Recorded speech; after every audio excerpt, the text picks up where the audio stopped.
Hello and welcome everyone once again to this podcast that I really hope that will become your favorite when it comes to rewriting art history. I am your host, Maria Inés Flores. I am head editor of Catártica Revista, and in this time I'm here again to host this episode. First of all, I really want to thank you all for joining in the last episode, and all of your suggestions and opinions were taken into account. And I really hope you noticed them in this episode.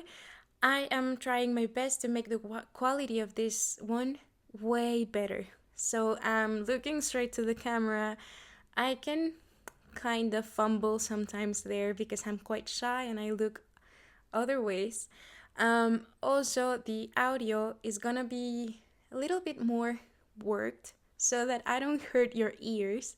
And also, I'm gonna try and speak a little bit slower so that I don't have to rush myself into talking.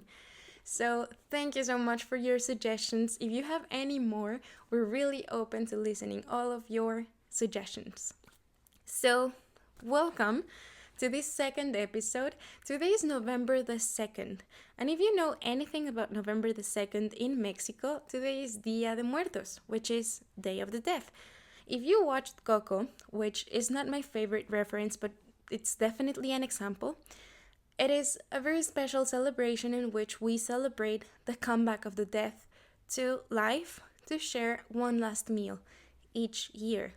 So that's what's celebrated in very general terms, but also recently was Halloween. And Halloween, we know about it, it's very spooky, scary skeleton. And because of this season, I decided I took the creative liberty to do this podcast dedicated to the grotesque. But I don't want to talk about the grotesque in a very spooky skeleton way. I want to talk about the grotesque in the sense of where it comes from, and I really want to do a defense on the grotesque. So, welcome. I believe that we should go back to the beginning, and when I talk about the beginning, it's not the beginning of time, just the beginning of the history of this word. And to talk about it, I really need to position ourselves in a westernized perspective. And therefore, we're gonna talk about the idea of beauty since ancient Greece.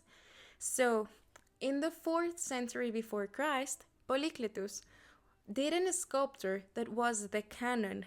When I talk about the canon, I mean the rule. The perfect proportions were described or were perceived in this sculpture. Later on in life, Vitruvius theorized on this sculpture, and they both and the society came up with the results that the perfect proportion of the face had to be 1/10 part of the body, the head had to be 1/8, and the thorax 1/4 of the total length of the body. If these were respected, then one would achieve physical beauty. Physical beauty was not the only thing that was looked for in ancient Greece. There was also moral beauty. If you want to read a little bit more about this, you can go to October 24 in the text A Monster's Redemption, in which I explain a little bit more about this terminology and you can learn a bit. But going back to our main topic, so everything that was not in this perfect proportion and that was not in rule fell out of the idea of beauty and therefore was considered ugly. And we have been dominated by the idea of beauty. Beauty, that is a conceptualization that has been fluctuating over time. Yes, that's true.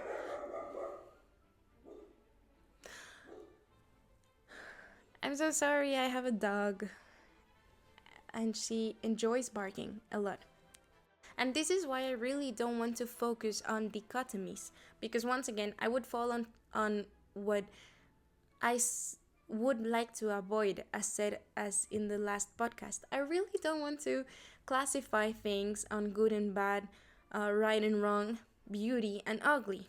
I just want to exist with the things and the terms that exist. But it is very... I believe that Fanny, my dog, really disliked the idea of not classifying things. But we're not here to please Fanny. We're here to learn art history. So, theorists like Friedrich Nietzsche, he understood art in two lines, the Apollinian and the Dionysiac. Apollinian was everything that fell into the canon, so everything that was beauty, everything that was moral, everything that was correct. But Dionysiac was everything opposite, the ugly, the immoral, the incorrect.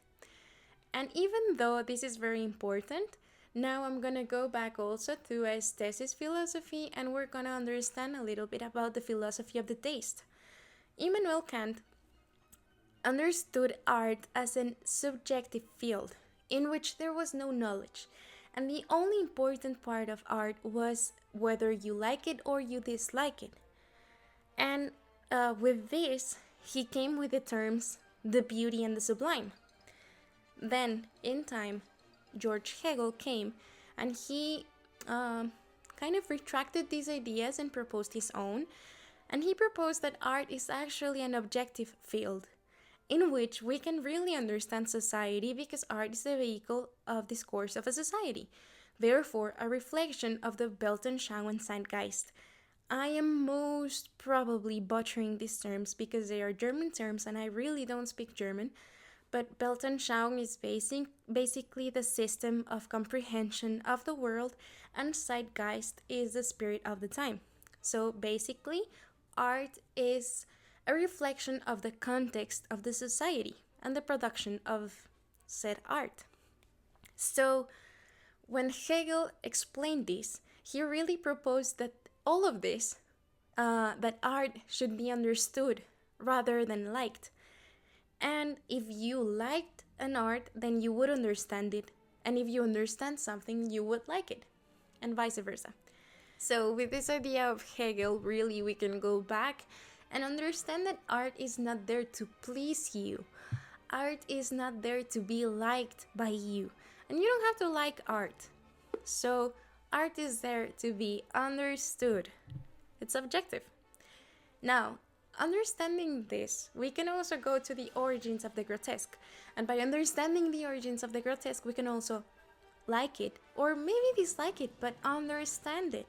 And understand why it is there and why it is used.